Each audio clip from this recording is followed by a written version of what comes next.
Think and Grow Rich by Napoleon Hill. First published in 1937. Publisher's preface.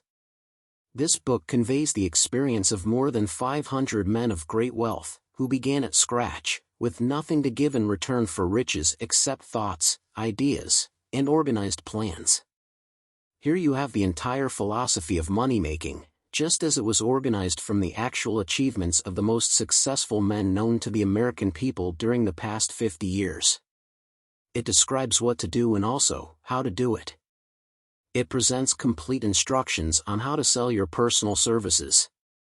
It provides you with a perfect system of self-analysis that will readily disclose what has been standing between you and the big money in the past. It describes the famous Andrew Carnegie formula of personal achievement by which he accumulated hundreds of millions of dollars for himself and made no fewer than a score of millionaires of men to whom he taught his secret.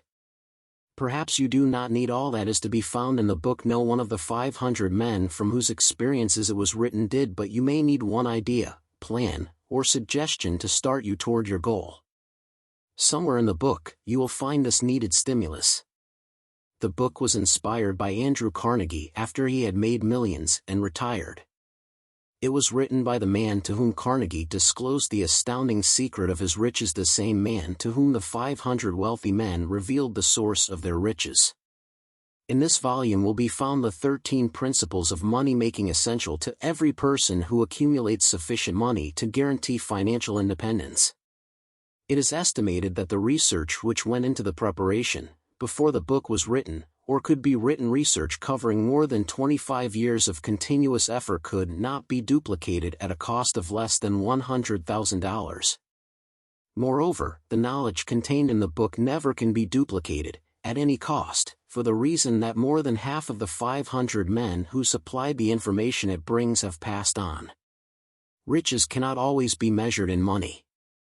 Money and material things are essential for freedom of body and mind, but there are some who will feel that the greatest of all riches can be evaluated only in terms of lasting friendships, harmonious family relationships, sympathy and understanding between business associates, and introspective harmony which brings one peace of mind measurable only in spiritual values. All who read, understand, and apply this philosophy will be better prepared to attract and enjoy these higher estates which always have been and always will be denied to all except those who are ready for them. Be prepared, therefore, when you expose yourself to the influence of this philosophy, to experience a changed life that may help you not only to negotiate your way through life with harmony and understanding but also to prepare you for the accumulation of material riches in abundance. The Publisher. Author's Preface. In every chapter of this book, mention has been made of the money-making secret which has made fortunes for more than 500 exceedingly wealthy men whom I have carefully analyzed over a long period of years. The secret was brought to my attention by Andrew Carnegie, more than a quarter of a century ago. The canny, lovable old Scotsman carelessly tossed it into my mind, when I was but a boy. Then he sat back in his chair, with a merry twinkle in his eyes, and watched carefully to see if I had brains enough to understand the full significance of what he had said to me. When he saw that I had grasped the idea, he asked if I would be willing to spend 20 years or more, preparing myself to take it to the world, to men and women who, without the secret, might go through life as failures. I said I would, and with Mr. Carnegie's cooperation, I have kept my promise. This book contains the secret, which has been put to a practical test by thousands of people, from almost every walk of life. It was Mr. Carnegie's idea that the magic formula, which gave him a stupendous fortune, ought to be placed within reach of people who do not have time to investigate how men make money, and it was his hope that I might test and demonstrate the soundness of the formula through the experience of men and women in every calling. He believed the formula should be taught in all public schools and colleges, and expressed the opinion that if it were properly taught it would so revolutionize the entire educational system that the time spent in school could be reduced to less than half. His experience with Charles M. Schwab, and other young men of Mr. Schwab's type, convinced Mr. Carnegie that much of that which is taught in the schools is of no value whatsoever in connection with the business of earning a living or accumulating riches. He had arrived at this decision because he had taken into his business one young man after another, many of them with but little schooling, and by coaching them in the use of this formula, developed in them rare leadership. Moreover, his coaching made fortunes for every one of them who followed his instructions. In the chapter on faith, you will read the astounding story of the organization of the giant United States Steel Corporation, as it was conceived and carried out by one of the young men through whom Mr. Carnegie proved that his formula will work for all who are ready for it. This single application of the secret, by that young man Charles M. Schwab, made him a huge fortune in both money and opportunity. Roughly speaking, this particular application of the formula was worth $600 million. These facts, and they are facts well known to almost everyone who knew Mr. Carnegie, give you a fair idea of what the reading of this book may bring to you, provided you know what it is that you want. Even before it had undergone 20 years of practical testing, the secret was passed on to more than 100,000 men and women who have used it for their personal benefit, as Mr. Carnegie planned that they should. Some have made fortunes with it. Others have used it successfully in creating harmony in their homes. A clergyman used it so effectively that it brought him an income of upwards of $75,000 a year. Arthur Nash, a Cincinnati tailor, used his near-bankrupt business as a guinea pig on which to test the formula. The business came to life and made a fortune for its owners. It is still thriving, although Mr. Nash has gone. The experiment was so unique that newspapers and magazines gave it more than $1 million worth of laudatory publicity. The secret was passed on to Stuart Austin Weir, of Dallas, Texas. He was ready for it, so ready that he gave up his profession and studied law. Did he succeed? That story is told too. I gave the secret to Jennings Randolph the day he graduated from college, and he has used it so successfully that he is now serving his third term as a member of Congress, with an excellent opportunity to keep on using it until it carries him to the White House. While serving as advertising manager of the LaSalle Extension University, when it was little more than a name, I had the privilege of seeing J. G. Chapline, president of the university, use the formula so effectively that he has since made the LaSalle one of the great extension schools of the country. The secret to which I refer has been mentioned no fewer than 100 times throughout this book. It has not been directly named, for it seems to work more successfully when it is merely uncovered and left in sight, where those who are ready, and searching for it, may pick it up. That is why Mr. Carnegie tossed it to me so quietly, without giving me its specific name. If you are ready to put it to use, you will recognize this secret at least once in every chapter. I wish I might feel privileged to tell you how you will know if you are ready, but that would deprive you of much of the benefit you will receive when you make the discovery in your own way. While this book was being written, my own son, who was then finishing the last year of his college work, picked up the manuscript of Chapter 2, read it, and discovered the secret for himself.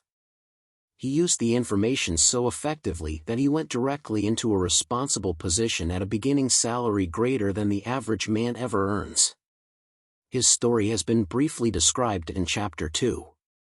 When you read it, perhaps you will dismiss any feeling you may have had, at the beginning of the book, that it promised too much. And, 2. If you have ever been discouraged, if you have had difficulties to surmount which took the very soul out of you, if you have tried and failed, if you were ever handicapped by illness or physical affliction, this story of my son's discovery and use of the Carnegie formula may prove to be the oasis in the desert of lost hope, for which you have been searching. This secret was extensively used by President Woodrow Wilson during the World War. It was passed on to every soldier who fought in the war, carefully wrapped in the training received before going to the front.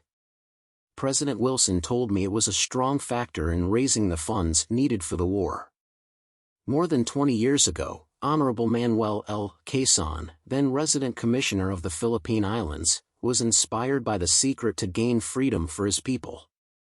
He gained freedom for the Philippines and is the first president of a free state. A peculiar thing about this secret is that those who once acquire it and use it, find themselves literally swept on to success, with but little effort, and they never again submit to failure. If you doubt this, study the names of those who have used it, wherever they have been mentioned, check their records for yourself, and be convinced. There's no such thing as something for nothing. The secret to which I refer cannot be had without a price, although the price is far less than its value. It cannot be had at any price by those who are not intentionally searching for it.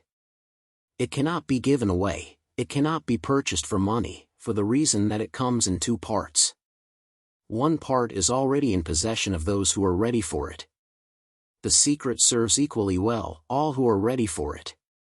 Education has nothing to do with it. Long before I was born, the secret had found its way into the possession of Thomas A. Edison, and he used it so intelligently that he became the world's leading inventor, although he had 3 months of schooling. The secret was passed on to a business associate of Mr. Edison. He used it so effectively that, although he was then making only $12,000 a year, he accumulated a great fortune, and retired from active business while still a young man. You will find his story at the beginning of the first chapter.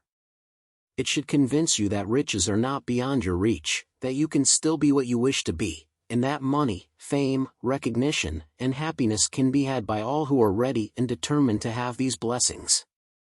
How do I know these things? You should have the answer before you finish this book. You may find it in the very first chapter, or on the last page.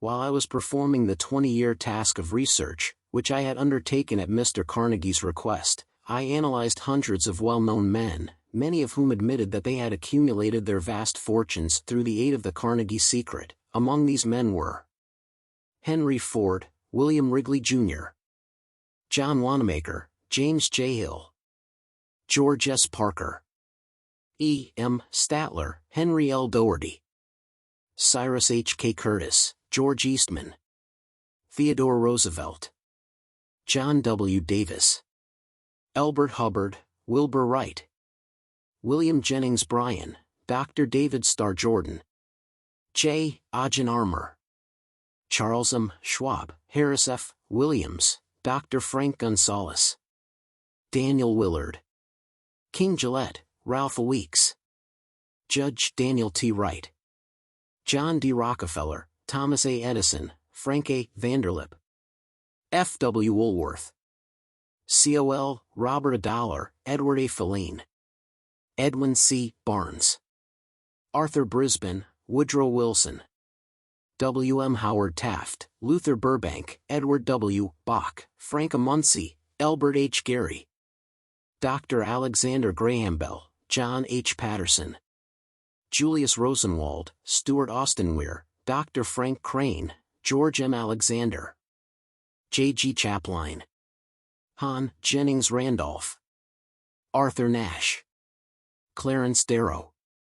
These names represent but a small fraction of the hundreds of well-known Americans whose achievements, financially and otherwise, prove that those who understand and apply the Carnegie secret reach high stations in life.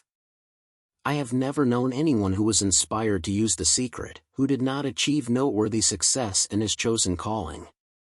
I have never known any person to distinguish himself, or to accumulate riches of any consequence, without possession of the secret.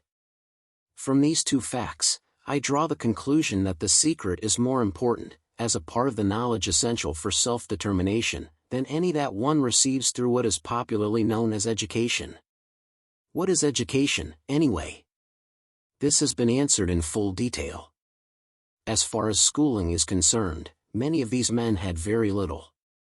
John Wanamaker once told me that what little schooling he had, he acquired in very much the same manner as a modern locomotive takes on water, by scooping it up as it runs.